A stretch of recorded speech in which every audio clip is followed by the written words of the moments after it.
It's time for the weekly review of visual and reading here on the channel. So hello, my name is Zach, and on this channel I mostly talk about science fiction and fantasy book reviews and things related to reading, such as business books, personal development books, comics, manga, that sort of thing. And on this weekly now series show, I try to catch also up with what I've been watching. So to keep things back into the reading category, what I'm currently reading is I finished earlier today part 3 of the Bloodsworn saga, The Fury of the Gods by John Gwynne. So I finally finished this series. It was my most recent hold at the library. I started last week and then read a big chunk over the weekend during a long bike ride and finished up the final battle today. So the quick kind of spoiler for The Fury of the Gods, book 3 of Bloodsworn saga, is that it was a satisfying conclusion.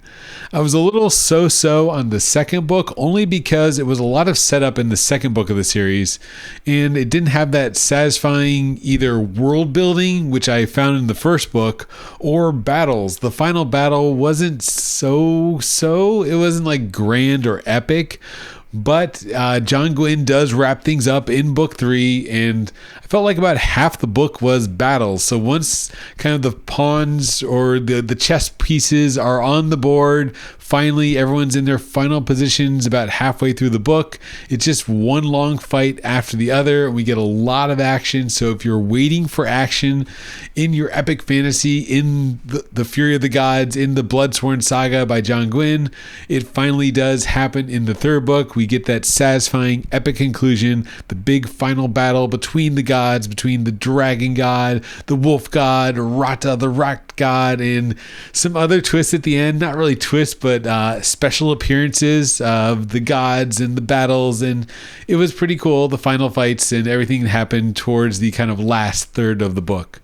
So with that finally finished and the Bloodsworn saga wrapped up, I actually don't have any library holds, and that's usually the driver of what I'm reading next. Is one of my holds are coming through, so I've got to read it before it's due back to the library.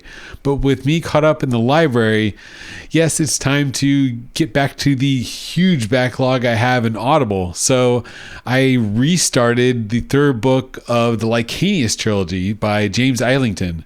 So in this book, I only, read about like 45 minutes of the audiobook today in the commute, and honestly, I felt pretty good about it. So I think it was a sense of this, I overindulged on the Lycanius trilogy because I really loved the first book, and then the second book was so-so, but I was so interested in the first book that I kind of just overindulged and read it too fast without a break to let it simmer, that I got a little bit into the third book and then needed a break, and I dropped it for a while. It's been a couple months, honestly, since I read the first couple hundred pages of the book 3, The Light of All That Falls. So getting back to it, it was comforting to see what Davian's been up to, what all the characters are currently going through. The part I'm on, if you read the Lycanius trilogy, is they're in that kind of pocket world where things are, or different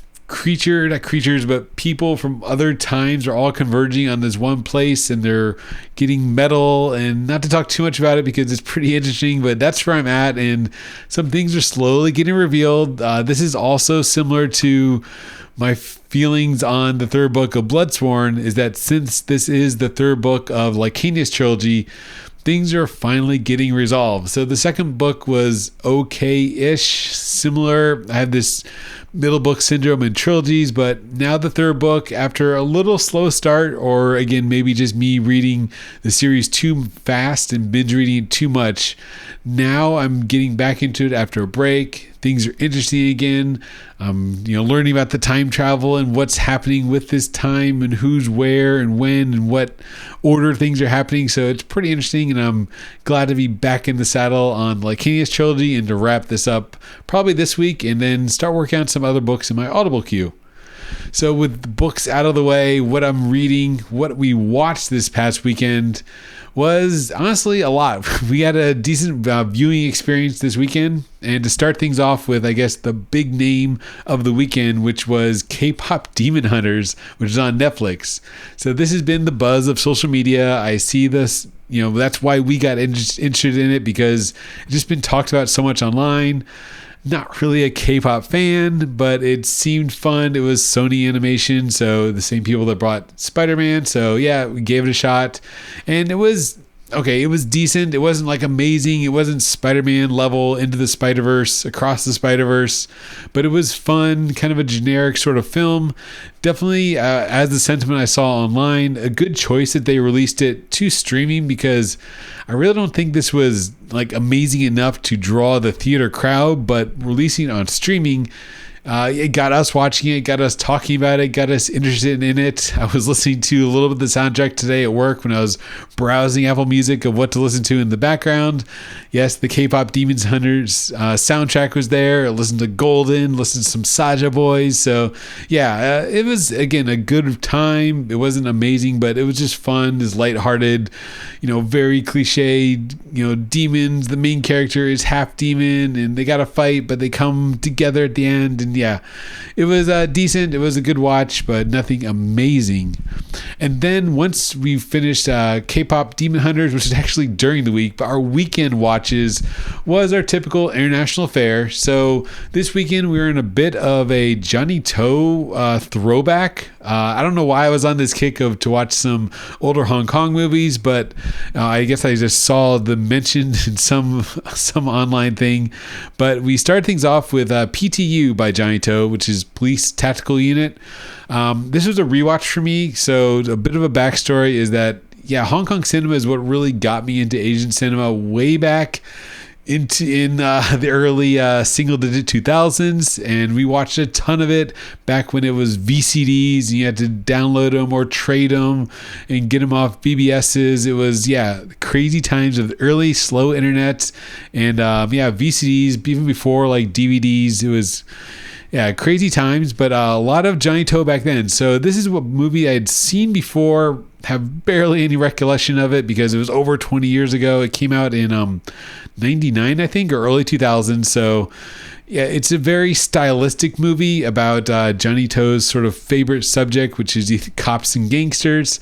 So a really interesting movie, not like modern standards of pacing and plot, but just very cinematic shots of Hong Kong at night as we see sort of the other side of police and how they shake down some of these criminals and go do questionable things to get confessions and things. Yeah, it was an interesting movie. Very well done, I thought. It was what I give it? I give it a 4. So yeah, very solid, above average for me. And then our second movie we watched, again, continuing the Johnnie recap. One I'm sure I watched it ages ago, and that is Running Out of Time.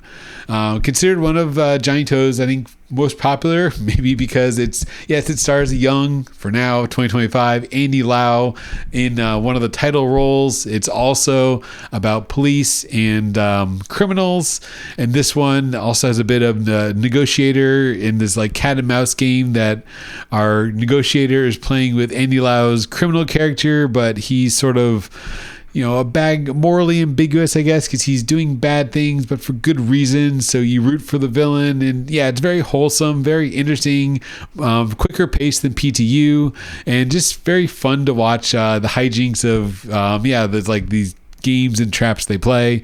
I would rate even higher, 4.5. Not really a masterpiece, but really a great film, one of Johnnie To's best.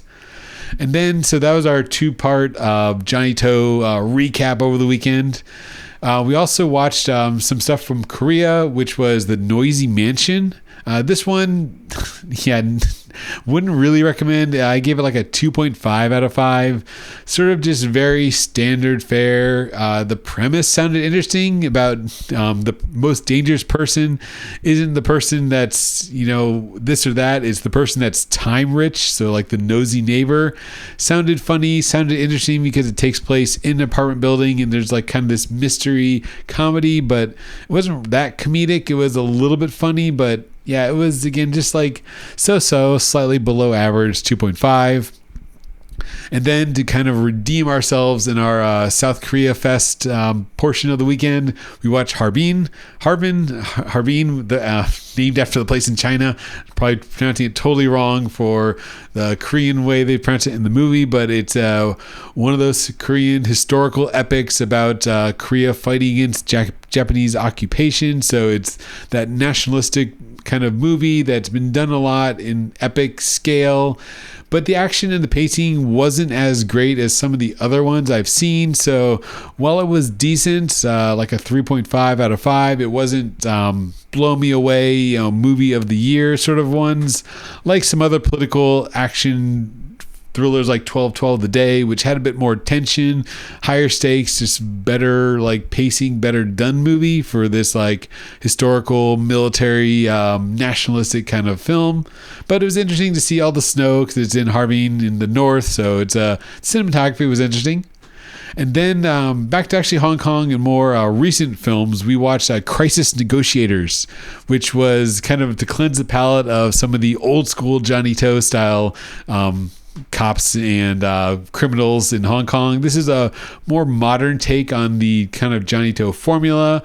Also Negotiator, like in Running Out of Time, but not quite like Running Out of Time. I think it's actually a remake of the American film The Negotiator. So it's about a negotiator and what kind of happens. So you sort of see it coming if you've seen The Negotiator. It's one of those films that used to be on cable TV or broadcast TV all the time back in the day. So again, okay, I gave it like a 3 because it's just okay. It was passable, watchable Hong Kong criminals and gang and police movie. And then lastly, we wrapped up with an American movie, which was Karate Kid Legends, starring Jackie Chan. So it was the Karate Kid, the original Karate Kid, totally blank on the name, but the LaRusso character from Karate Kid. But again, very passable, like a 3.5. So it's average. It was fun. It wasn't a bad time. It was a decent watch. It's fun. It's what you expect from an American kind of nostalgia movie where you've got a revived old franchise in the Karate Kid. Very similar beats, but they do mix up the story enough for the original Karate Kid like formula of the new kid in the town and has to go through some trials against the rival dojo, and there is a rival dojo here, the Demolition Dojo, and he has to get trained not by Mr. Miyagi, but there is the connection because Mr. Miyagi met Jackie Chan's characters, the Han family, way back when, so Jackie Chan has to sort of play the role of Mr. Miyagi. But then we also get the Karate Kid, so Jackie Chan brings in the original Karate Kid to do this dual mentoring thing where our main character learns both Kung Fu, which he had been trained in, and Karate. So it's this blending of cultures. And now, Karate Kid for the new generation. It's Karate Kid Legends. It was, again, very passable, a very standard movie, and a decent watch. So that was our movie fest over the weekend. And what else did we watch? We started Ironheart, watched the first episode of that finally, watched the final episode of Murderbot. So that was our sci-fi comic-related TV series we caught up on. And that was the long weekend of lots of cinema watching and reading getting done. So very productive weekend if you're a cinemaphile or a bibliophile and love books and watching. So with that said, if you're watching this and have any recommendations, always looking for the next great watch. Again, as you noticed, we watch a lot of Asian cinema, so interesting action, comedy, thrillers, Asian cinema will be great to watch. And then reading, I am desperately looking for my next comic or manga read.